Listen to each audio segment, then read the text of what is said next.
Le rosaire est une prière qui se compose de 15 dizaines de Je vous salue Marie, précédées chacune d'un Notre Père, et suivies d'un Gloire au Père, que l'on récite tout en méditant successivement sur les 15 principaux mystères de la vie, de la mort et de la passion de notre Seigneur Jésus-Christ. Avant le XIIIe siècle, les fidèles avaient l'habitude de réciter 150 Ave Maria, en référence aux 150 psaumes de la Bible. On appelait cette prière le psautier de la Vierge. Pour ne pas perdre le compte, les fidèles utilisaient un collier de 150 grains, nommé patenôtre, instrument de piété qui est à l'origine des chapelets actuels. Le chapelet constitue le tiers du rosaire. Le terme chapelet est un diminutif du vieux mot chapelle, qui signifie couronne de métal ou de fleurs. Ainsi, un rosaire bien récité est une triple couronne de roses que l'on offre à Marie, reine du ciel, pour l'honorer et lui demander sa protection et ses faveurs. Le rosaire, dans sa forme et sa méthode actuelle, a été donné par la très sainte Vierge à saint Dominique au début du XIIIe siècle, afin de l'aider à convertir les hérétiques albigeois et les pécheurs. Voici le récit que fit de l'événement le bienheureux Alain de la Roche, dominicain du XVe siècle et grand dévot de Marie. Citation. Saint Dominique, voyant que les crimes des hommes mettaient obstacle à la conversion des albigeois, entra dans une forêt proche de Toulouse et y passa 3 jours et 3 nuits dans une continuelle oraison et pénitence. Il ne cessait de gémir, de pleurer et de se macérer le corps à coups de discipline, afin d'apaiser la colère de Dieu, de sorte qu'il tomba à demi-mort. La Sainte Vierge lui apparut, accompagnée de 3 princesses du ciel, et lui dit « Sais-tu, mon cher Dominique, de quelle arme la Sainte Trinité s'est servie pour réformer le monde ?»« Oh, madame, répondit-il, vous le savez mieux que moi, car après votre Fils Jésus-Christ, vous avez été le principal instrument de notre salut. » Elle ajouta « Sache que la principale pièce de batterie a été le psautier angélique, qui est le fondement du Nouveau Testament. C'est pourquoi, si tu veux gagner à Dieu ces cœurs endurcis, prêche mon psautier. » Le saint se leva tout consolé, et brûlant de zèle pour le salut de ses peuples, il entra dans la cathédrale. Immédiatement les cloches sonnèrent par l'entremise des anges pour rassembler les habitants, et au commencement de la prédication un orage effroyable s'éleva. La terre trembla, le soleil s'obscurcit, les tonnerres et les éclairs redoublés firent pâlir et trembler tous les auditeurs. Et leur terreur augmenta quand ils virent une image de la Sainte Vierge exposée sur un lieu en hauteur, lever les bras par 3 fois vers le ciel pour demander vengeance à Dieu contre eux, s'ils ne se convertissaient et ne recouraient à la protection de la Sacrée Mère de Dieu. Le ciel voulait par ces prodiges augmenter la nouvelle dévotion du Saint-Rosaire, et la rendre plus fameuse. L'orage cessa enfin par les prières de saint Dominique. Il poursuivit son discours et expliqua avec tant de ferveur et de force l'excellence du Saint-Rosaire, que presque tous les Toulousains adoptèrent cette prière et renoncèrent à leurs erreurs. Et l'on vit en peu de temps un grand changement de mœurs et de vie dans la ville. Fin de citation. Après cet établissement miraculeux du Saint-Rosaire, qui ressemble, comme le dit saint Louis-Marie Grignon de Montfort, à la façon dont Dieu donna les 10 commandements à Moïse sur le mont Sinaï, saint Dominique ne cessa de prêcher le rosaire et de le réciter tous les jours de sa vie. Par la suite, l'ordre des dominicains qu'il avait fondé perpétua la prière du rosaire et raviva cette dévotion au XVe siècle grâce à Alain de la Roche. Celui-ci, par ordre du ciel, parcourut de nombreuses régions de France, de Flandre et de Rhénanie, et les confréries du rosaire naquirent partout en très grand nombre. Les fruits de la dévotion à Notre-Dame ne tardèrent pas à apparaître.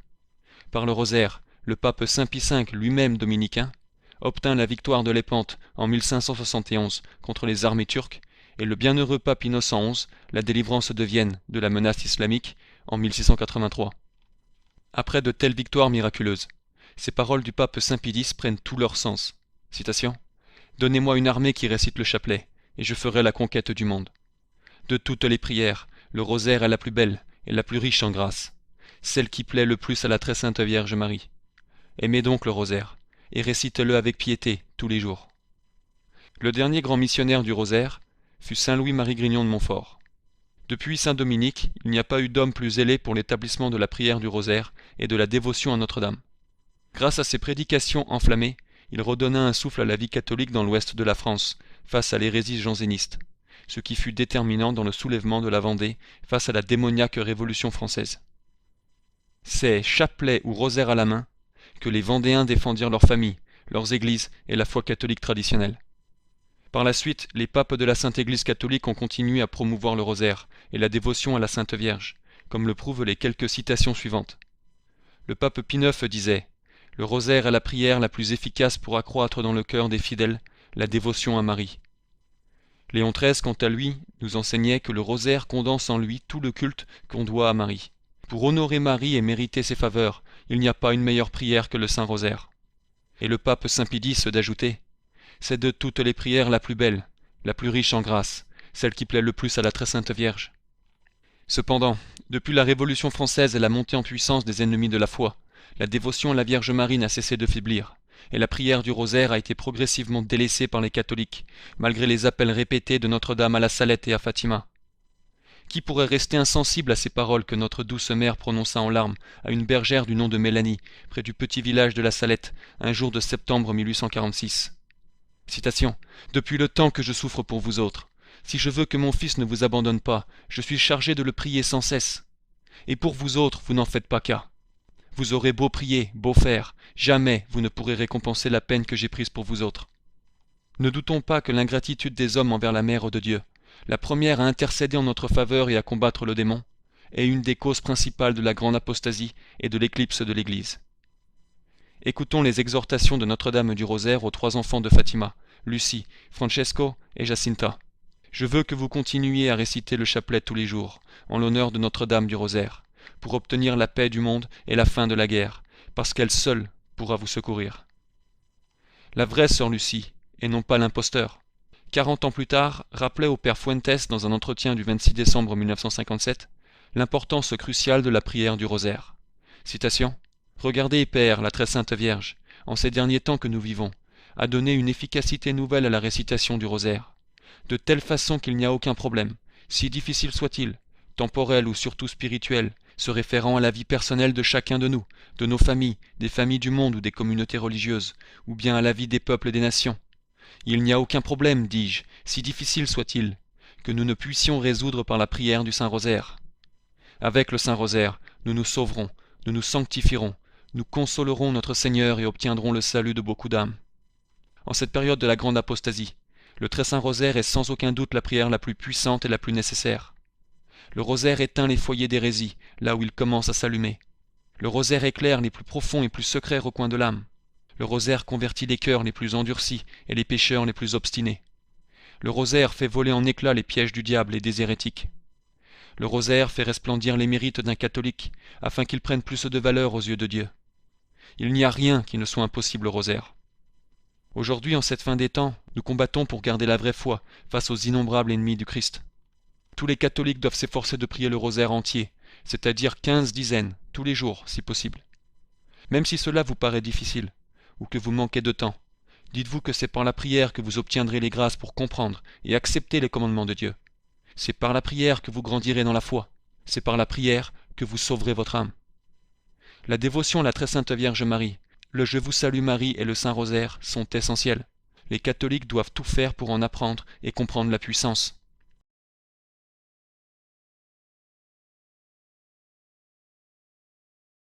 Saint Alphonse de Liguori nous dit dans son livre Le grand moyen de la prière que celui qui prie se sauve certainement, celui qui ne prie pas se damne certainement.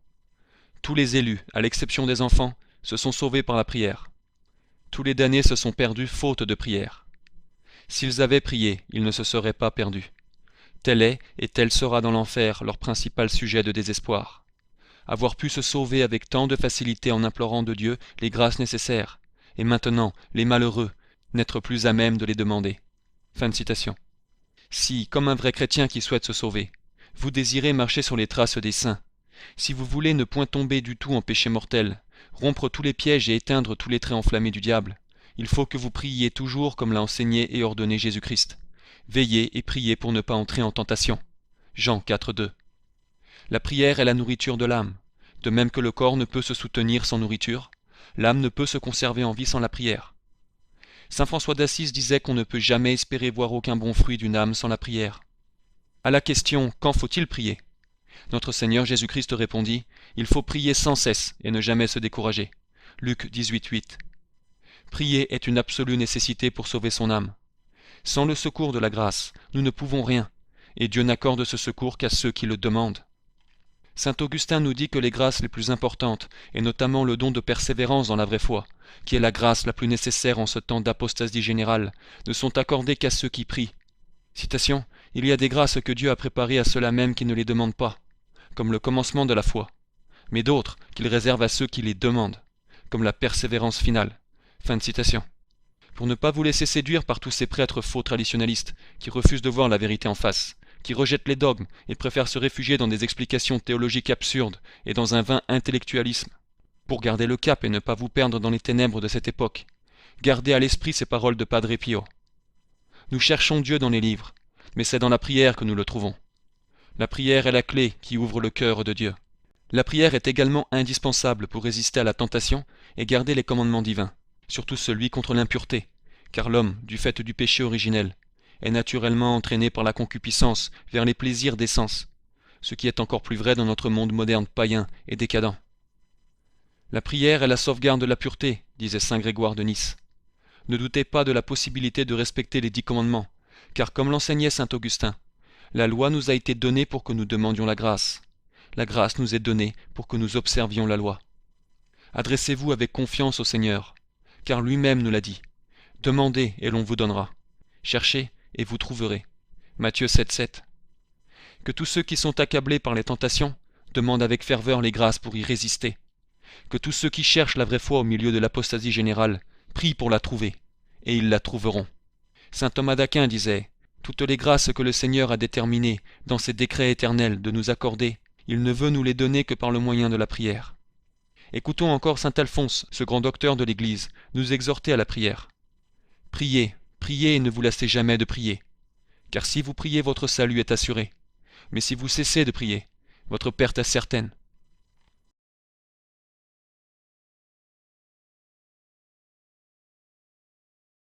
C'est par la très sainte Vierge Marie que Jésus-Christ est venu au monde, et c'est aussi par elle qu'il doit régner dans le monde. Marie est le chef-d'œuvre du Père Tout-Puissant, le sommet de la création, la créature la plus parfaite qui ait jamais été, dépassant tous les anges en beauté.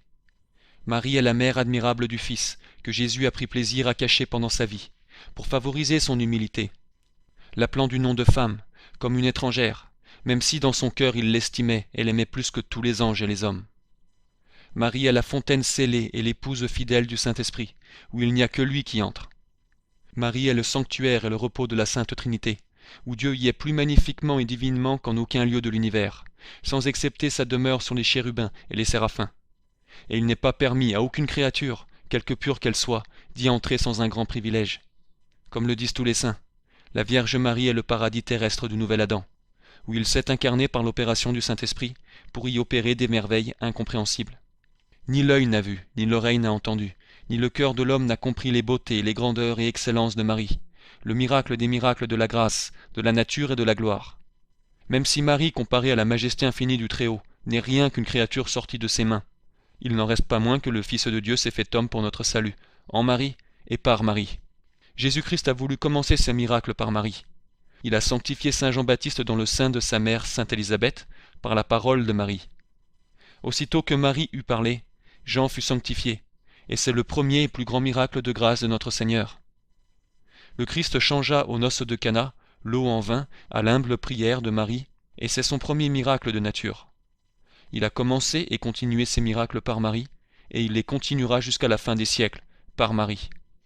Saint Louis-Marie Grignon de Montfort, grand dévot de la Sainte Vierge, nous dit dans son livre Le secret du rosaire, que la Sainte Vierge a révélé au bienheureux Alain de la Roche que c'est un signe de réprobation éternelle que d'avoir de la négligence, de la tiédeur et de l'aversion pour la salutation angélique, c'est-à-dire le « Je vous salue Marie ». Et saint Louis-Marie savait de quoi il parlait, lui qui n'a cessé de parcourir l'ouest de la France pour prêcher le rosaire et la dévotion à la Sainte Vierge. Il a constaté que parmi les catholiques, ceux qui portent la marque de réprobation ne se soucient guère du chapelet, ni du rosaire, négligent de le dire ou ne le disent qu'avec tiédeur et à la hâte. Il déclare « Tous les hérétiques qui sont tous des enfants du diable, et qui portent les marques évidentes de la réprobation, ont horreur de l'Ave Maria. Ils apprennent encore le pater, mais n'ont pas l'Ave Maria. Ils aimeraient mieux porter sur eux un serpent qu'un chapelet ou un rosaire. Pourquoi la dévotion et la prière à la Sainte Vierge sont-elles si importantes? Comme nous l'avons vu, la grâce de Dieu est absolument indispensable pour sauver son âme. Or, les moyens de sanctification de l'âme nécessaires à tous ceux qui veulent se sauver et arriver à la perfection sont les suivants. L'humilité de cœur, la prière continuelle, la mortification, l'abandon à la divine providence, la conformité à la volonté de Dieu. Pour pratiquer toutes ces choses, la grâce et le secours de Dieu sont absolument nécessaires. Et quel est le moyen le plus facile pour obtenir la grâce de Dieu? c'est de trouver Marie. 1. Parce que c'est Marie seule qui a trouvé grâce devant Dieu, et pour elle, et pour chaque homme en particulier. 2. C'est elle qui a donné l'être et la vie à l'auteur de toute grâce, et à cause de cela, elle est appelée mère de la grâce. 3. Dieu le Père, de qui toute grâce jaillit, en donnant son Fils à Marie, lui a donné toutes les grâces. Comme le dit saint Bernard de Clairvaux, la Sainte Vierge est l'aqueduc des grâces, qui inonde le monde de son amour. 4. Toutes les grâces et tous les dons passent par les mains de Notre-Dame. Elle donne les grâces du Père éternel, les vertus de Jésus-Christ et les dons du Saint-Esprit à qui elle veut, comme elle veut, quand elle veut et autant qu'elle veut. 5. Comme dans l'ordre naturel il faut qu'un enfant ait un père et une mère, dans l'ordre de la grâce il faut qu'un vrai enfant de l'Église ait Dieu pour père et Marie pour mère. Et si cet enfant se glorifie d'avoir Dieu pour père, sans avoir la tendresse d'un vrai enfant pour Marie, c'est qu'il n'est qu'un hypocrite, qui a le démon pour père. 6. Puisque le Saint-Esprit a épousé Marie, et produit en elle, par elle, et d'elle, Jésus-Christ, le Verbe incarné, véritable chef-d'œuvre, le Saint-Esprit continue à produire tous les jours en elle et par elle, les prédestinés. 7. Comme le dit saint Augustin, Marie est le grand moule de Dieu, dont se sert le Saint-Esprit pour former les hommes. Quiconque est jeté dans ce moule, et se laisse manier, y reçoit tous les traits de Jésus-Christ, vrai Dieu, d'une manière douce et proportionnée à la faiblesse humaine, sans trop d'efforts et de douleur, d'une manière sûre et sans crainte d'illusion. Car le démon n'a point eu et n'aura jamais d'accès en Marie, sainte et immaculée, sans ombre de la moindre tache de péché. Comme l'enseigne saint Louis-Marie de Montfort dans son traité de la vraie dévotion de la Sainte Vierge, non seulement nous devons faire appel à Marie et demander son intercession pour toutes choses, car elle est la médiatrice entre Jésus-Christ et les hommes, comme Jésus-Christ est l'unique médiateur entre lui et son Père. Mais nous devons aller plus loin et faire toutes nos actions par Marie, avec Marie, en Marie et pour Marie, afin de les faire plus parfaitement par Jésus-Christ, avec Jésus-Christ, en Jésus et pour Jésus. Jésus-Christ reste bien sûr l'unique rédempteur du genre humain, et le modèle que nous devons tous imiter pour être reconnus et acceptés par le Père en vue du salut. Mais Marie est le plus sûr et le meilleur moyen pour imiter le Christ, et donc d'être adoptée par le Père. Même si cette vérité a toujours été crue par l'Église et les saints, la dévotion à Notre-Dame ne prend toute sa signification qu'en cette période de la fin des temps, qui précède le retour du roi des rois.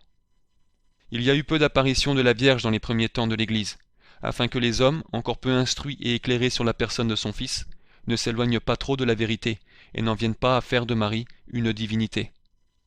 Il en va autrement aujourd'hui. La multiplication des apparitions de Notre-Dame au XVIIIe, XIXe et au début du XXe siècle, et les messages apocalyptiques de la Salette et de Fatima, n'ont fait que confirmer ces paroles prononcées par saint Louis-Marie il y a plus de 300 ans. Citation : avant le second avènement de Jésus-Christ, Marie doit être connue et révélée par le Saint-Esprit, afin de faire par elle connaître, aimer et servir Jésus-Christ. Comme elle est l'aurore qui précède et découvre le soleil de justice, qui est Jésus-Christ, elle doit être connue et aperçue, afin que Jésus-Christ le soit. C'est par Marie que le salut du monde a commencé, et c'est par Marie qu'il doit être consommé. Dieu veut donc révéler et découvrir Marie, le chef-d'œuvre de ses mains dans ces derniers temps. Fin de citation. C'est de la très sainte Vierge que nous devons attendre tout secours en ces dernières heures. En effet, elle est l'adversaire le plus redoutable de Satan et de ses armées. Dieu l'annonça au diable déguisé en serpent dans le jardin d'Éden, juste après l'acte de désobéissance d'Adam et d'Ève qui causa la chute du genre humain. Je mettrai des inimitiés entre toi et la femme, et ta race et la sienne. Elle-même t'écrasera la tête et tu mettras des embûches à son talon. Genèse 3,15. L'inimitié la plus irréconciliable que Dieu ait mise, et qui durera jusqu'à la fin, c'est entre Marie, sa digne mère, et le diable, entre les enfants et serviteurs de la Sainte Vierge, et les enfants et suppôts de Lucifer. Satan, étant orgueilleux, souffre infiniment plus d'être vaincu et puni par une petite et humble servante de Dieu. Ce que Lucifer a perdu par orgueil, Marie l'a gagné par humilité. Ce qu'Ève a damné et perdu par désobéissance, Marie l'a sauvé par obéissance. Ève, en obéissant au serpent, a perdu tous ses enfants avec elle, et les lui a livrés. Marie, s'étant rendue parfaitement fidèle à Dieu, a sauvé tous ses enfants et serviteurs avec elle, et les a consacrés à sa majesté. Tout comme le Christ est le nouvel Adam, Marie est donc la nouvelle Ève. Ève fut approchée par le diable, un ange déchu, crut à ses paroles mensongères et désobéit à Dieu. Ève pécha et poussa son mari à faire de même, plongeant ainsi le monde dans la mort. Marie, quant à elle, fut approchée par l'archange Gabriel, un bon ange, et crut à son message du salut. à savoir qu'elle était bénie entre toutes les femmes, pleine de grâce, et mettrait au monde le Sauveur. Notre-Dame obéit à Dieu. Par cette obéissance, elle consentit à la conception de Jésus-Christ en son ventre, qui put dès lors venir et racheter le monde du péché d'Adam. Ève était appelée la mère de tous les vivants, parce que tous ceux qui ont eu la vie descendent d'elle. Marie est elle aussi la mère de tous les vivants, mais d'une manière encore plus grande. Marie est la mère de Jésus-Christ, lequel est la vie même, et en qui se trouve toute vie. Jean 1,4. En elle il y avait la vie, Jésus, et cette vie était la lumière des êtres humains. La nouvelle Ève, Marie, fut elle aussi créée sans péché. En l'empêchant de contracter la tâche du péché originel, Dieu a montré l'amour immense qu'il avait pour la bienheureuse Vierge Marie. Supposez qu'un homme tombe par accident dans un trou très profond, mais qu'un de ses amis l'en sorte. Il serait juste alors de dire que son ami l'a sauvé. Supposez maintenant qu'un homme aperçoive une femme se dirigeant vers ce trou profond, et qu'il la rattrape juste avant qu'elle ne tombe, l'empêchant ainsi de se salir et de se blesser. A-t-il sauvé cette femme? Bien sûr que oui, il l'a sauvée d'une façon encore plus grande, en l'empêchant de tomber dans le trou et d'avoir à en subir les conséquences néfastes. Voilà comment le Christ sauva Marie. Il fut son sauveur d'une manière encore plus grande, en veillant à ce qu'elle ne contracte jamais le péché originel, et en la préservant du péché durant sa vie. Mais la très sainte Vierge Marie n'est pas seulement la nouvelle Ève, elle est aussi la nouvelle Arche d'Alliance. Dans l'Ancien Testament, l'Arche d'Alliance ou du témoignage était la chose la plus sainte et la plus puissante sur terre, en dehors de Dieu lui-même. L'arche contenait la parole écrite de Dieu, les 10 commandements, et le pain miraculeux, la manne du paradis. L'arche de la Nouvelle Alliance, la très sainte Vierge Marie, contenait la parole de Dieu, Jésus-Christ, qui est la manne du paradis. L'arche de la Vieille Alliance contenait la Verge d'Aaron, qui signifiait le grand prêtre. L'arche du Nouveau Témoignage contenait Jésus-Christ, appelé grand prêtre dans Hébreux 3.1. Dans Exode 40, 34, 35, il est dit que l'arche de l'Ancienne Alliance était couverte par la gloire et la majesté de Dieu. Dans le Nouveau Testament, Luc 1, 35, la Vierge Marie est elle aussi couverte par l'ombre du Très-Haut. Dans 2 Samuel 6, 9, David prend la parole devant l'arche. Comment entrera chez moi l'arche du Seigneur? Quelques versets plus loin, David danse devant l'arche, et il est dit que l'arche resta dans la maison pendant 3 mois, y apportant partout des bénédictions. On voit la même chose avec l'arche du Nouveau Testament, la très sainte Vierge Marie. Dans Luc 1, 39, 57, Élisabeth dit à Marie, « Et d'où m'arrive-t-il que la mère de mon Seigneur vienne vers moi ?» Aussi l'enfant danse dans le ventre d'Élisabeth, et Marie reste dans la maison d'Élisabeth pendant 3 mois. L'arche de l'Ancienne Alliance n'était pas seulement recouverte d'or, car selon Exode 25, 11, elle avait aussi une couronne d'or. Dans Apocalypse 11, 19 et ce qui suit, il est déclaré que l'arche de la Nouvelle Alliance est une femme portant une couronne. Dieu avait spécifiquement ordonné que l'arche de l'Ancienne Alliance soit faite en bois de sétim, c'est-à-dire acacia. Ce bois est si résistant à long terme que la Septante, la version grecque de l'Ancien Testament, traduit ce terme par bois incorruptible. C'est pourquoi la très sainte Vierge Marie se doit d'être incorruptible. Elle ne meurt pas. Elle fut préservée de tout péché, actuel et originel, et elle fut emportée au paradis. C'est ce qu'on appelle l'Assomption. L'arche de l'Ancienne Alliance avait aussi un pouvoir fracassant contre les ennemis de Dieu. Elle était si sainte que quand les gens ne montraient pas le respect qui lui était dû, ils mouraient. L'arche portait et représentait la présence spirituelle de Dieu sur terre. Quand Dieu s'est adressé à Moïse, c'était au-dessus de l'arche. La dévotion à la très sainte Vierge est donc absolument nécessaire, encore plus dans la période sombre dans laquelle nous nous trouvons. Padre Pio, un des plus grands faiseurs de miracles de tous les temps, et dernier modèle de la foi catholique traditionnelle avant la grande apostasie Vatican II, disait « Je souhaiterais avoir une voix assez forte pour dire à tous les pécheurs du monde d'aimer Marie. Elle est l'océan que l'on doit traverser pour atteindre Jésus. » Au-dessus de la porte de Padre Pio se trouvaient ces mots « Marie est la raison de toute mon espérance ». Nous recommandons donc à tous les catholiques de faire la consécration à Notre-Dame, que saint Louis-Marie Grignon de Montfort décrit dans son livre « Traité de la vraie dévotion à la Sainte Vierge ». Celui-ci explique qu'il ne faut pas mêler la dévotion à la très sainte Vierge avec les dévotions aux autres saints, comme si elles n'étaient pas plus nécessaires. Et il continue en disant « Qu'on me fasse un chemin nouveau pour aller à Jésus-Christ, et que ce chemin soit pavé de tous les mérites des bienheureux, orné de toutes les vertus héroïques, éclairé et embelli de toutes les lumières et beautés des anges, et que tous les anges et les saints y soient pour y conduire, défendre et soutenir ceux et celles qui y voudront marcher. En vérité, je dis hardiment, et je dis la vérité, que je prendrais préférablement à ce chemin, qui serait si parfait, la voie immaculée de Marie. Il ajoute que les fidèles serviteurs de la Sainte Vierge disent donc hardiment avec saint Jean Damascène: ayant confiance en vous, ô Mère de Dieu, je serai sauvé. Ayant votre protection, je ne craindrai rien. Avec votre secours, je combattrai et mettrai en fuite mes ennemis. Car votre dévotion est une arme de salut que Dieu donne à ceux qu'il veut sauver. Fin de citation. La parfaite pratique de la dévotion à Marie constitue à se donner tout entier, en qualité d'esclave à Marie, et par elle, à Jésus-Christ. C'est précisément parce que la plupart des gens ne comprennent pas le lien unique de la Sainte Vierge Marie à Jésus, et son rôle dans l'incarnation et le salut des âmes, qu'ils ne progressent pas dans la voie de la perfection catholique. Comme l'a remarqué saint Louis-Marie, par cette pratique bien fidèlement observée, vous donnerez à Jésus-Christ plus de gloire en un mois de temps que par aucune autre, quoique plus difficile. Il ne fait donc aucun doute que la Mère de Dieu a reçu un rôle spécial de miséricorde de la part de notre Seigneur Jésus-Christ. N'importe quel pécheur, quelles que soient les ténèbres de son âme, peut se tourner vers elle avec confiance, à tout moment. En même temps, n'oubliez pas la justice de Marie. Ayant une âme et une foi parfaites, elle est aussi en parfait accord avec la justice de Dieu.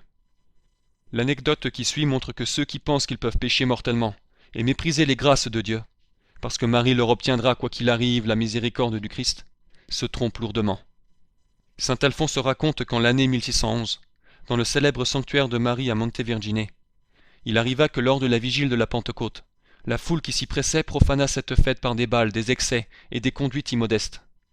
Lorsqu'on découvrit soudain que le feu avait pris dans la maison où il faisait la fête, si bien qu'en moins d'1 heure et demie, elle fut consumée, et plus de 1500 personnes furent tuées. 5 personnes qui avaient survécu jurèrent sous serment qu'ils avaient vu la Mère de Dieu en personne avec 2 torches allumées mettre le feu à l'auberge.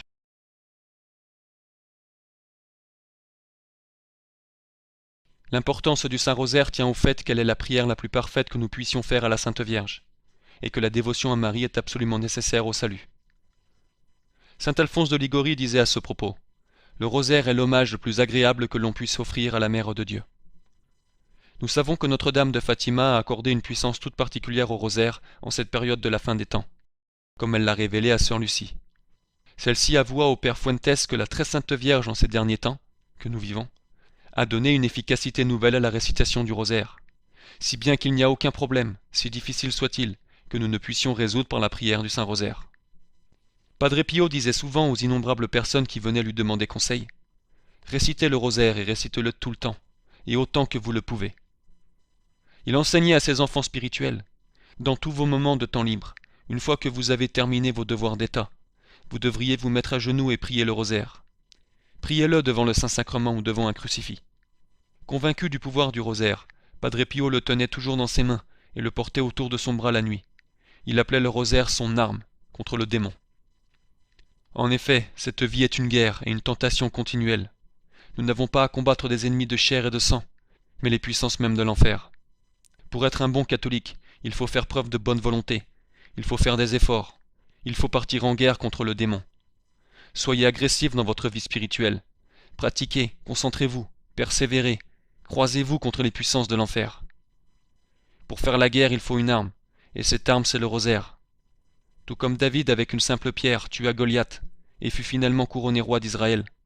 Vous aussi, avec les quelques grains de votre rosaire, vous détruirez le démon, vaincrez le péché, et recevrez finalement la couronne de la vie éternelle. Non seulement vous êtes en guerre contre l'enfer, mais vous êtes en compétition avec les autres catholiques. Même si l'on espère toujours que nos amis catholiques feront de grands progrès spirituels, vous devez tout faire pour être le meilleur. Comme le dit saint Louis-Marie Grignon de Montfort, ne laissez personne vous prendre votre couronne.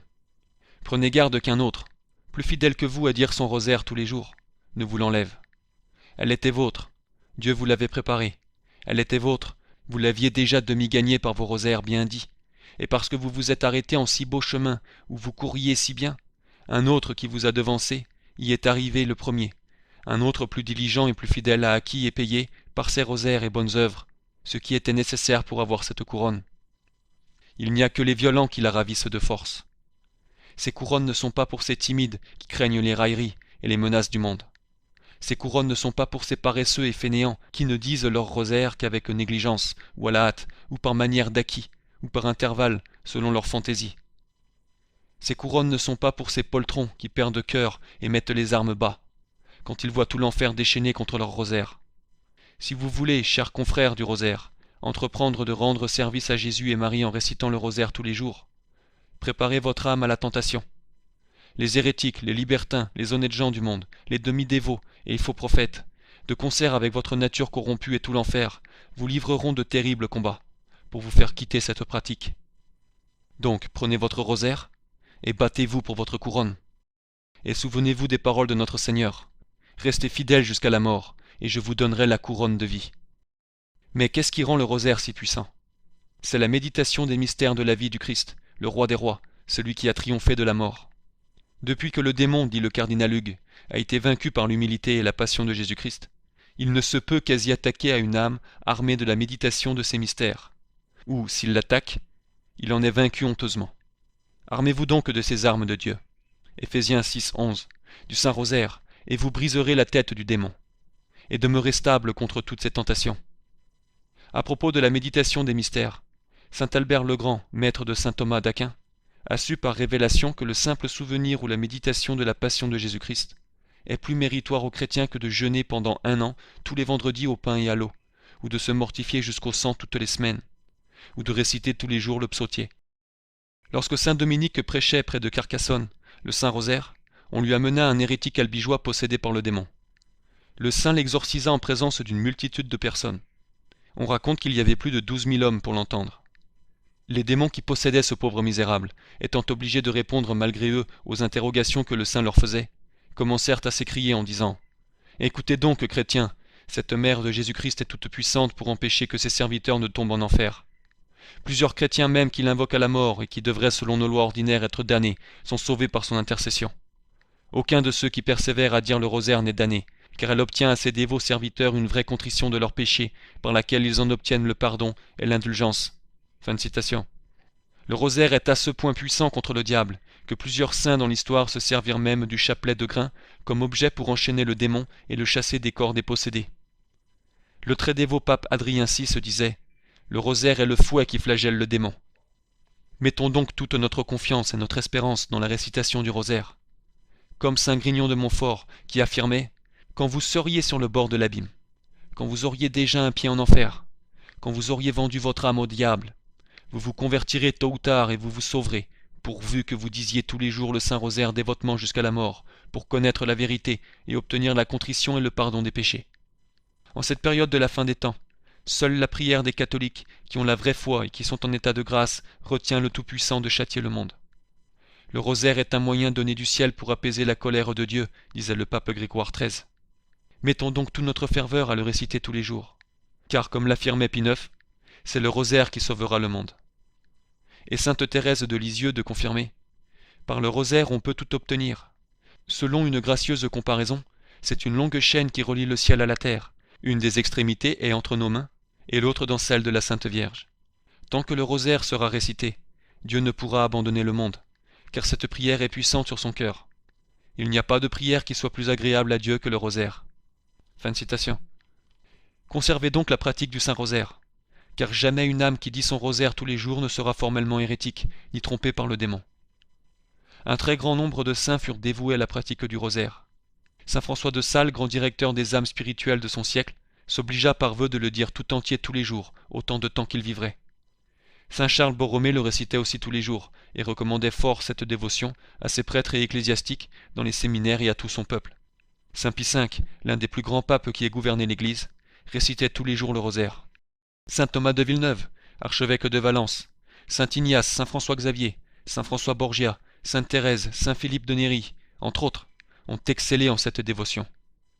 Comme le rapporte Saint Vincent de Paul, Saint François de Sales disait que s'il n'avait eu d'obligation à son office, il n'aurait dit d'autre prière que le chapelet. Et réciter mon chapelet, c'est ma plus douce occupation et la joie la plus pure de mon cœur. Le rosaire est d'une telle importance que saint Jean Bosco avouait que l'œuvre salésienne repose sur le chapelet. Et il ajoutait « Je suis décidé à abandonner beaucoup d'autres pratiques, mais pas celle-là. Cette pratique est la banqueroute du diable. Si la puissance du rosaire contre les attaques du diable est attestée par un grand nombre d'histoires, la protection matérielle qu'il offre est reconnue. Un exemple intéressant est le miracle qui eut lieu à Hiroshima lors de la Seconde Guerre mondiale. 8 jésuites qui priaient tous les jours le rosaire ensemble furent épargnés de toute contamination radioactive et de toute destruction alors que leur maison était à 100 mètres du centre de l'explosion de la bombe atomique. Tous les hommes et femmes moururent dans le rayon d'1,5 km à partir du centre de l'explosion, sauf ces 8 jésuites. Le père Hubert Schiffer vécut encore 33 ans après l'explosion. Les catholiques doivent s'efforcer de réciter le rosaire tous les jours, non seulement pour leur salut spirituel et pour leur protection matérielle, mais doivent le faire partager au maximum de personnes. Ceux qui me font connaître auront la vie éternelle, nous dit Notre-Dame.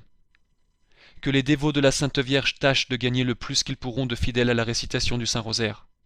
Ils auront ici-bas ces bonnes grâces et la vie éternelle. Grâce à la diffusion du rosaire, ces fidèles éclairés par ces prières deviennent peu à peu d'autres hommes. Les ténèbres de l'hérésie sont dissipées, et la lumière de la foi catholique brille dans tout son éclat, disait saint Pie V. Le Saint-Rosaire n'est pas une vaine répétition de « Je vous salue Marie » et de Notre Père, mais un divin abrégé de la vie et de la gloire de Jésus et Marie. Comme nous l'apprend saint Louis-Marie de Montfort, réciter tous les jours un rosaire, c'est dire 3 chapelets de 5 dizaines chacun ou 3 petites couronnes de roses. Pour honorer les 3 couronnes de Jésus et de Marie, la couronne de grâce de Jésus dans son incarnation, sa couronne d'épines dans sa passion et sa couronne de gloire dans le ciel, et la triple couronne que Marie a reçue dans le ciel de la très sainte Trinité. Pour recevoir de Jésus et de Marie 3 couronnes, la première de mérite pendant la vie, la seconde de paix au moment de la mort, et la 3e de gloire dans le paradis. Imaginez donc qu'à chaque Ave Maria, vous déposez une rose sur la tête de Notre-Dame, et qu'à chaque chapelet vous lui tressez une couronne de roses. Plus vos prières sont dites avec dévotion, plus la couronne est resplendissante. Cette comparaison entre le rosaire et la couronne de roses n'est pas une simple métaphore. Plusieurs histoires dans la vie des saints attestent de cette vérité. Les chroniques de saint François racontent qu'un jeune religieux avait l'habitude de dire tous les jours avant son repas la couronne de la Sainte Vierge. Un jour par accident il y manqua, le dîner étant déjà prêt. Il pria le supérieur du monastère de lui permettre de la réciter avant d'aller à table. Avec cette permission, il se retira dans sa chambre, mais comme il tardait trop, le supérieur envoya un religieux pour l'appeler. Ce religieux le trouva dans sa chambre, tout éclatant d'une céleste lumière, et la Sainte Vierge avec 2 anges auprès de lui. À chaque fois qu'il disait un Ave Maria, une belle rose sortait de sa bouche.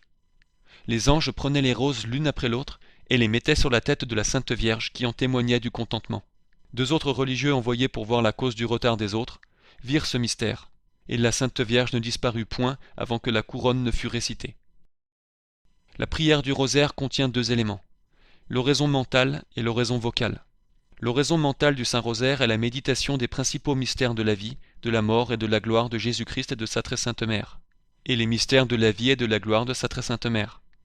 L'oraison vocale du rosaire constitue à dire 15 dizaines de « Je vous salue Marie », précédées par un Notre Père, pendant qu'on médite, et qu'on contemple les 15 vertus principales que Jésus et Marie ont pratiquées dans les 15 mystères du Saint-Rosaire.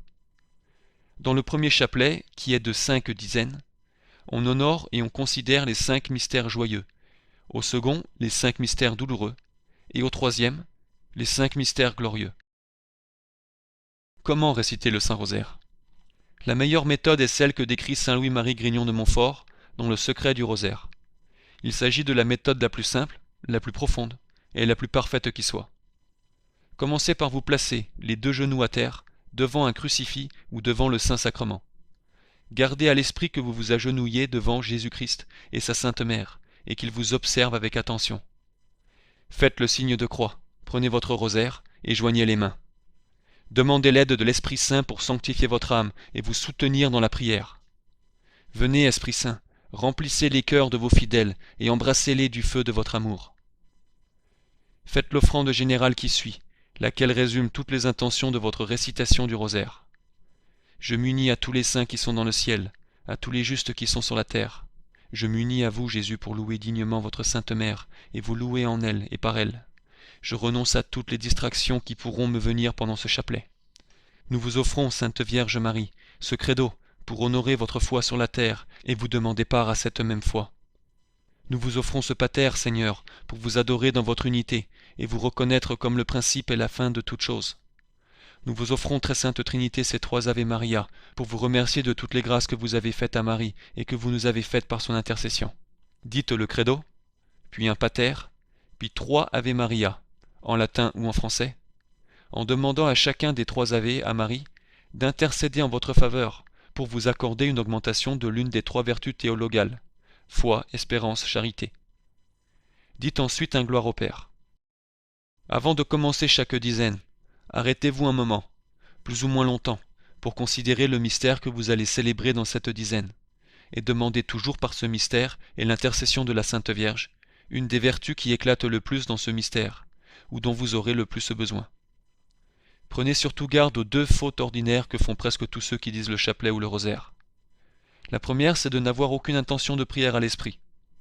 Si vous demandez à la plupart des gens pourquoi ils disent le chapelet, ils ne pourraient pas vous répondre. C'est pourquoi ayez toujours en vue, en récitant votre rosaire, une grâce à demander, une vertu à imiter ou un péché à détruire. La seconde faute qu'on commet en général en récitant le Saint-Rosaire, c'est qu'à peine après avoir commencé, d'avoir déjà envie de finir. La plupart des gens regardent le rosaire comme une obligation et une chose pesante, surtout quand ils ont pris la résolution de le réciter tous les jours, par acquis de conscience, par pénitence ou pour faire comme les autres paroissiens de leur église. Si vous avez du mal à réciter les 15 mystères dans la journée, ou que vous manquez de temps, priez au moins les 15 mystères en entier le dimanche. Et les autres jours de la semaine, récitez au moins un chapelet du rosaire, et ou 10 Je vous salue Marie. Le but est de prier avec ferveur. Mieux vaut moins faire mais bien, plutôt que trop faire et bâcler. À ceux qui se découragent tout de suite et doutent de leur capacité, en pensant que c'est trop leur demander, écoutez ce conseil. Il vous faut tendre à faire les choses le plus correctement possible, et non pas tout de suite vous mettre la barre haute comme si vous deviez déjà être parfait. Non, tendre vers n'est pas dire qu'on est déjà. Tendre vers, c'est l'humilité. L'autre, c'est l'orgueil. Donc essayez de faire le mieux possible pour terminer le chapelet et rendre gloire à Dieu. Et je vous garantis que vous aurez les grâces pour persévérer et terminer le rosaire complet. N'oubliez pas que vous vous adressez directement à la très sainte Vierge Marie et à son divin Fils. Vous n'oseriez certainement pas demander quelque chose à la va-vite, même à une personne que vous n'aimez pas. Alors combien plus au roi des rois et à sa mère? Pour avoir le temps de vous appliquer, le mieux est de partager votre rosaire en 3 chapelets. Faites une récitation le matin, une le midi et une le soir. Notre-Dame se plaignait d'ailleurs à Catherine Labouré, la voyante de la rue du Bac, qu'elle priait le rosaire trop vite. Ne vous précipitez pas, et concentrez-vous. Sinon, même après 10 000 rosaires récités, vous ne serez pas plus saint. Marquez les temps d'arrêt suivants au milieu de vos Notre Père.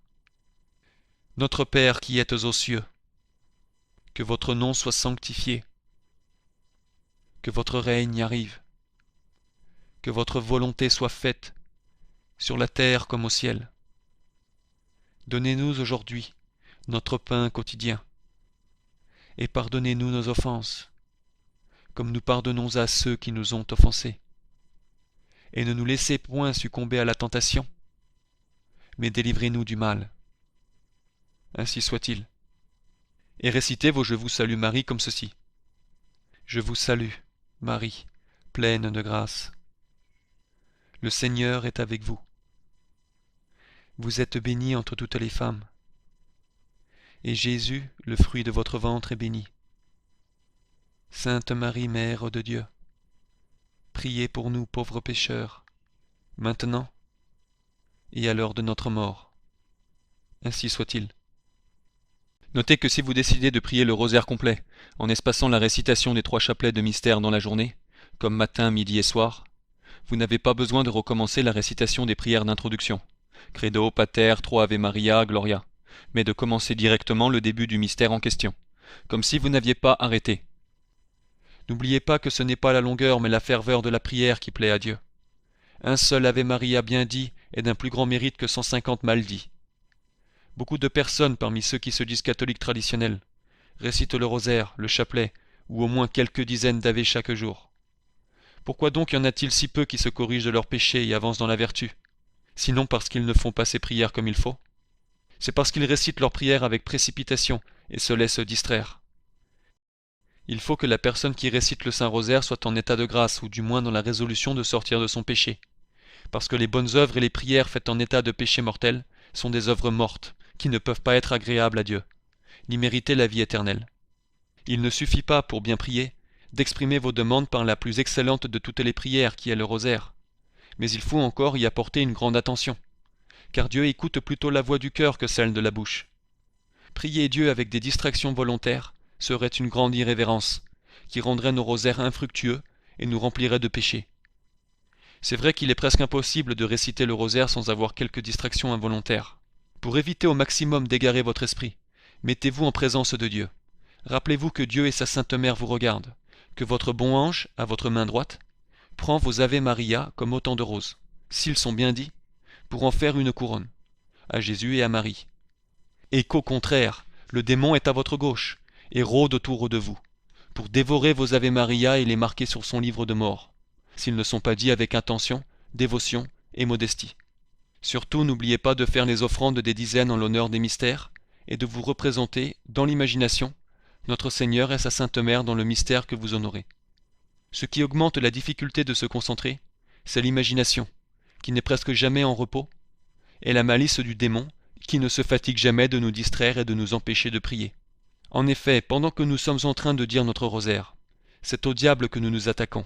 Par notre prière, nous travaillons à notre salut et à la conversion des pécheurs et des infidèles. Il fait donc tout pour augmenter notre langueur et notre négligence naturelle. Avant de commencer notre prière, il augmente notre ennui, nos distractions et nos accablements. Pendant que nous prions le rosaire, il nous attaque de tous côtés. Et voici qu'il insinue dans notre pensée, après avoir fini avec bien du mal notre récitation: « Tu n'as rien dit qui vaille, ton chapelet, ton rosaire ne vaut rien. Tu ferais bien mieux de travailler et de vaquer à tes affaires. Tu perds ton temps à réciter tant de prières vocales sans attention. Une demi-heure de méditation ou de bonne lecture vaudrait bien mieux. Demain, que tu seras moins endormi, tu prieras avec plus d'attention. Remets le reste de ton rosaire à demain. » Ainsi, le diable, par ses artifices, fait souvent abandonner le rosaire complètement ou en partie, ou le fait remettre au lendemain. Ne l'écoutez pas, et prenez courage, même si pendant tout votre rosaire, votre imagination n'a été remplie que d'imagination et de pensées extravagantes, que vous avez tâché de chasser le mieux que vous avez pu, quand vous vous en êtes aperçu. Votre rosaire est d'autant meilleur qu'il est difficile.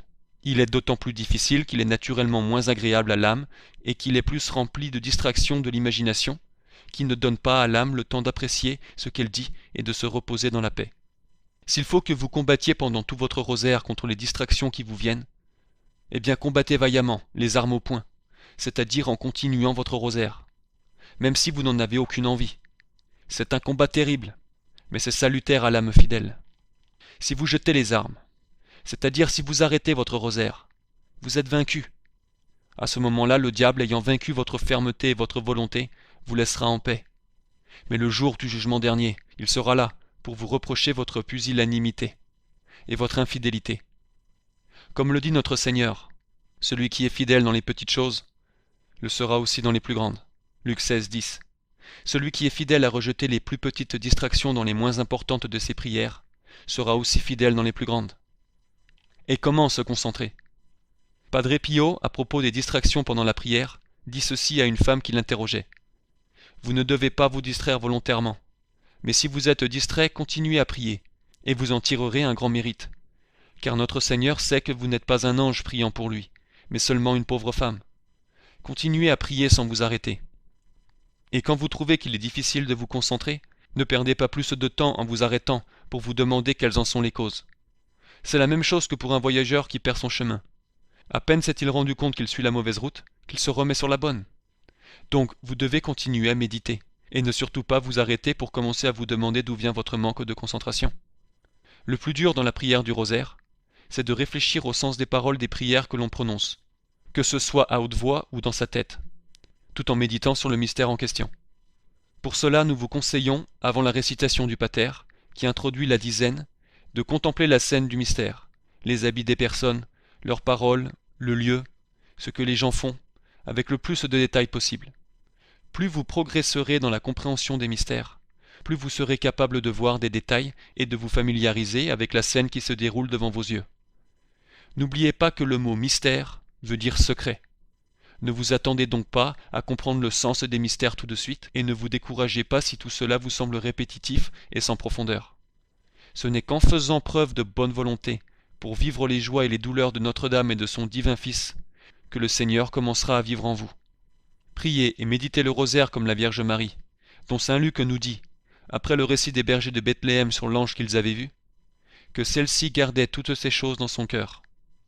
Nul n'a davantage médité et contemplé la vie du Christ que sa mère, qui gardait toutes ces paroles dans son cœur, c'est-à-dire tout ce que le Christ a dit et a fait.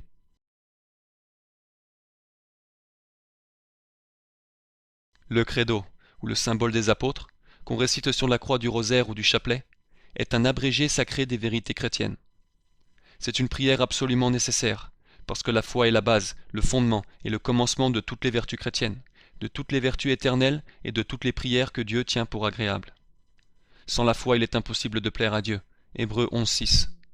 Il faut que celui qui s'approche de Dieu par la prière commence par croire. Plus il aura la foi, et plus sa prière aura de force et de mérite et rendra gloire à Dieu. Avant de prier le rosaire, vous devez donc croire tout ce que la Sainte Église catholique enseigne, et notamment le dogme hors de l'Église catholique pas de salut, tellement bafoué de nos jours par la secte Vatican II et les faux traditionalistes. Le Notre Père. Le Pater, ou oraison dominicale, a pour auteur Jésus-Christ lui-même. Le Pater renferme tous les devoirs que nous devons rendre à Dieu, les actes de toutes les vertus, et les demandes de tous nos besoins spirituels et corporels. Saint Jean Chrysostome dit que Dieu le Père n'écoute pas agréablement les prières que l'esprit humain a formées, mais bien celles de son Fils qu'il nous a enseignées. Pensez attentivement à chacune des paroles de votre Pater et aux 7 demandes que cette divine prière contient. Notre Père qui êtes aux cieux, faites que nous nous souvenions toujours de notre céleste origine, que nous vivions comme vos véritables enfants, et que nous tendions toujours vers vous seuls. Que votre nom soit sanctifié. Puissent tous les hommes servir et glorifier votre redoutable et saint nom par la vraie foi, et que tous les païens, les idolâtres et la secte Vatican II se convertissent.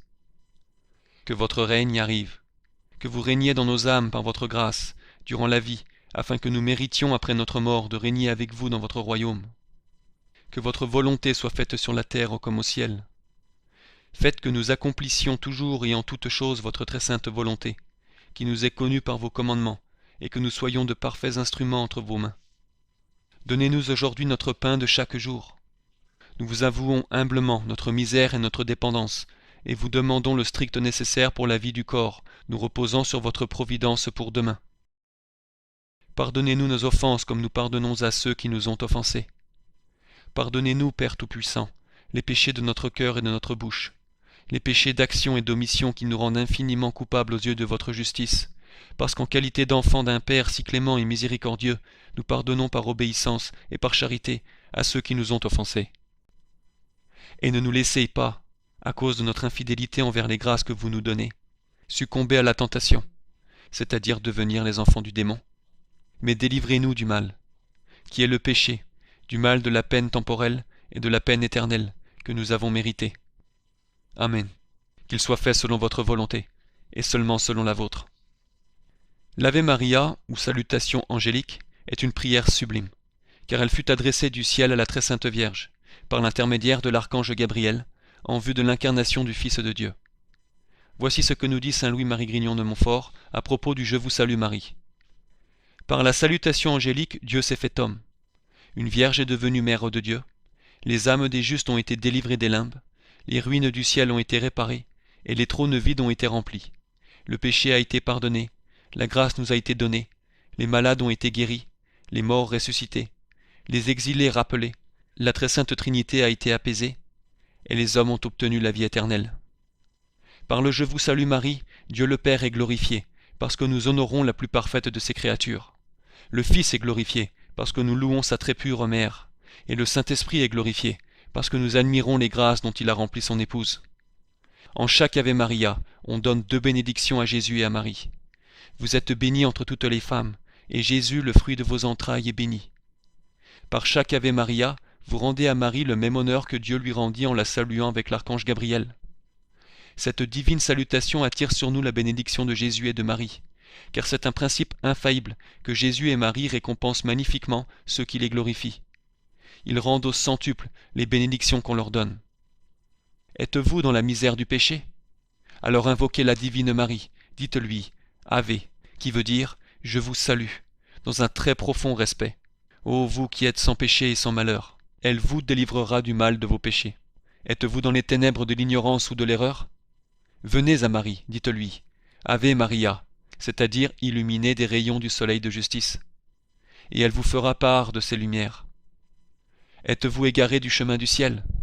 Alors invoquez Marie, qui veut dire étoile de la mer, et l'étoile polaire qui guide notre navigation en ce monde, et elle vous conduira au port du salut éternel. Êtes-vous dans l'affliction?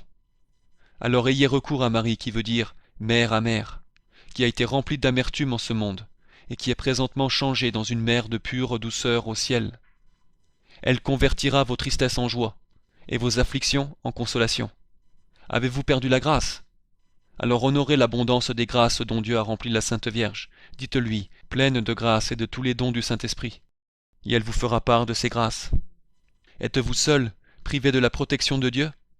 Adressez-vous à Marie, dites-lui, le Seigneur est avec vous, plus noblement et intimement que dans les justes et les saints. Oui, Sainte Vierge Marie, vous êtes une même chose avec le Christ, car il est votre Fils, la chair de votre chair. Vous êtes avec le Seigneur par une très parfaite ressemblance et par une mutuelle charité, car vous êtes sa mère. Dites-lui enfin, toute la très sainte Trinité est avec vous, dont vous êtes le temple précieux, et elle vous remettra sous la protection et sauvegarde de Dieu. Êtes-vous devenu l'objet de la malédiction de Dieu?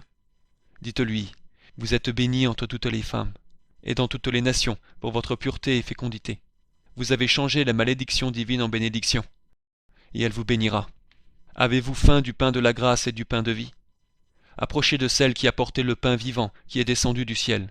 Dites-lui, le fruit de vos entrailles soit béni, lequel vous avez conçu, sans rien perdre de votre virginité, que vous avez porté sans peine et enfanté sans douleur. Jésus, soit béni, qui a racheté le monde captif, guéri le monde malade, ressuscité l'homme mort, ramené l'homme banni, justifié l'homme criminel, sauvé l'homme damné. Sans doute votre âme sera rassasiée du pain de la grâce en cette vie et de la gloire éternelle en l'autre. Amen. Concluez votre prière avec l'Église et dites « Sainte Marie, sainte au corps et en l'âme, sainte par un dévouement singulier et éternel au service de Dieu, sainte en qualité de mère de Dieu, qui vous a doué d'une éminente sainteté, convenable à cette dignité infinie. Mère de Dieu, qui est aussi notre mère, notre avocate et médiatrice, la trésorière et dispensatrice des grâces de Dieu, procurez-nous promptement le pardon de nos péchés et notre réconciliation avec la divine majesté. Priez pour nous, pauvres pécheurs, vous qui avez tant de compassion des misérables, qui ne méprisez et ne rebutez point les pécheurs, sans lesquels vous ne seriez pas la mère du Sauveur. Priez pour nous maintenant, pendant le temps de cette vie courte, fragile et misérable. Maintenant, car nous n'avons d'assuré que ce moment présent. Maintenant que nous sommes attaqués et environnés nuit et jour d'ennemis puissants et cruels.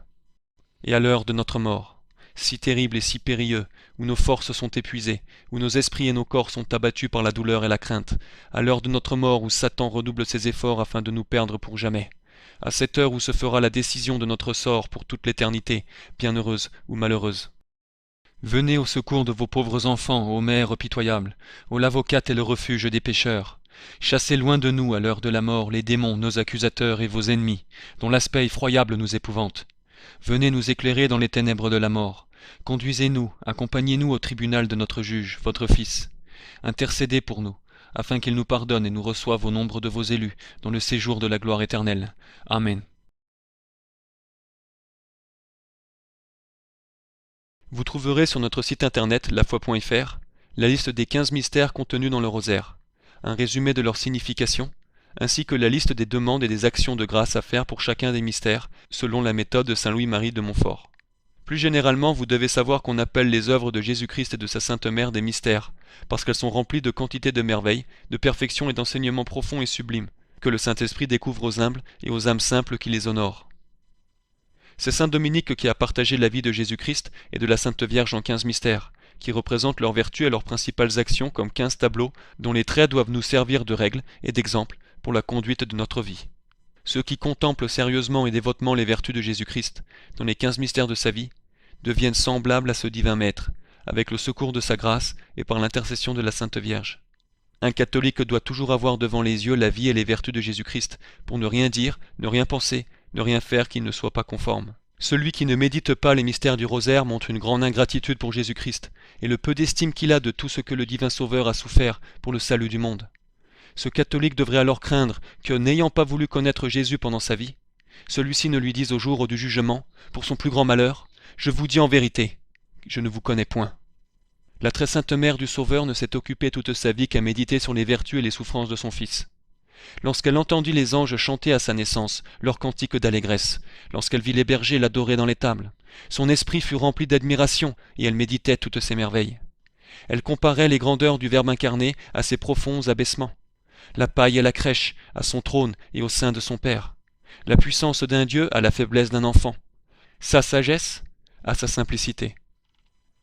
La Sainte Vierge dit un jour à Sainte Brigitte, lors de l'une de ses révélations, « Lorsque je contemplais la beauté, la modestie, la sagesse de mon Fils, mon âme était transportée de joie, et lorsque je considérais ses mains et ses pieds qu'on percerait avec des clous, je versais un torrent de larmes, le cœur me fendait de tristesse et de douleur. » Après l'ascension de Jésus-Christ, la Sainte Vierge passa le reste de sa vie à visiter les lieux que ce divin Sauveur avait sanctifiés par sa présence et par ses tourments. Là, elle méditait sur la divine charité de son Fils et sur les rigueurs extrêmes de sa passion. L'antipape Jean-Paul II a fait ajouter en 2002 5 mystères supplémentaires au rosaire, soit un 4e chapelet, sous le nom de mystères lumineux. Vous ne devez pas réciter ces mystères lumineux.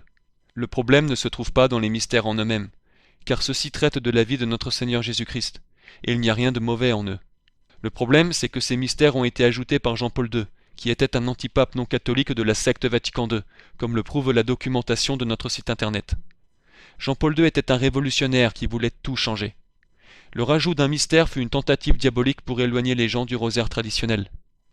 Qui plus est, le Saint-Rosaire fut donné à Saint-Dominique par la Vierge Marie elle-même, et il fut donné de façon parfaite. Les promesses faites à ceux qui prieraient les 15 mystères étaient également au nombre de 15. Il est aussi intéressant de noter que dans le document de promulgation des mystères lumineux, Jean-Paul II dit ceci: « Celui qui se met à contempler le Christ en faisant mémoire des étapes de sa vie ne peut pas ne pas découvrir aussi en lui la vérité sur l'homme. Quand nous contemplons la vie du Christ, nous ne percevons pas en lui la vérité sur l'homme. » Jean-Paul II enseignait cela parce qu'il ne cessait de prêcher que l'homme est Dieu, et plus particulièrement que la vérité de l'homme, c'est qu'il est Jésus-Christ. Jean-Paul II était l'antéchrist prophétisé dans les évangiles et prêchait la doctrine de l'antéchrist. Les mystères lumineux, dans le sens où l'entend Jean-Paul II, sont donc une invitation à prier pour l'ange de lumière, plus connu sous le nom de Satan. Pour sauver son âme, il est critique de persister dans la foi catholique traditionnelle et d'être sincèrement dévoué à la Sainte Vierge Marie et au rosaire. La Sainte Vierge Marie est la femme mentionnée dans Genèse 3,15, qui écrasera la tête du serpent, le diable. Et c'est précisément pourquoi Jésus a appelé sa mère femme dans le Nouveau Testament. Sa relation avec son Fils est si incroyablement unique et proche que ce qu'elle lui demande, il ne refuse pas. Et c'est pourquoi aux noces de Cana, même si Jésus disait que ce n'était pas le moment de faire des miracles, il en fit quand même un, car sa mère le lui avait demandé. Comme Jacques 5,16 le dit, la prière assidue du juste peut beaucoup. Mais combien sont encore plus grandes les prières de la très sainte Vierge Marie, la Sainte Mère de Dieu? Prier, c'est demander de l'aide. Quand nous prions la Sainte Vierge, nous lui demandons simplement de demander à son Fils les grâces et les bénédictions dont nous avons besoin. Et quand nos prières sont présentées à Dieu Tout-Puissant par elle plutôt que par nous, il est bien plus enclin à y répondre. Et c'est précisément pourquoi Dieu a donné la très sainte Vierge Marie à l'humanité. La Sainte Vierge Marie n'est pas seulement la femme qui écrasera la tête du diable, mais elle est aussi la mère de Dieu, l'arche de la Nouvelle Alliance. Refuser de lui être dévoué est équivalent à un homme de l'Ancien Testament qui refusait de vénérer l'arche d'alliance ou de marcher derrière elle lors d'une bataille. Un tel homme tombait en proie aux ennemis de Dieu et devenait séparé du camp des fidèles de Dieu.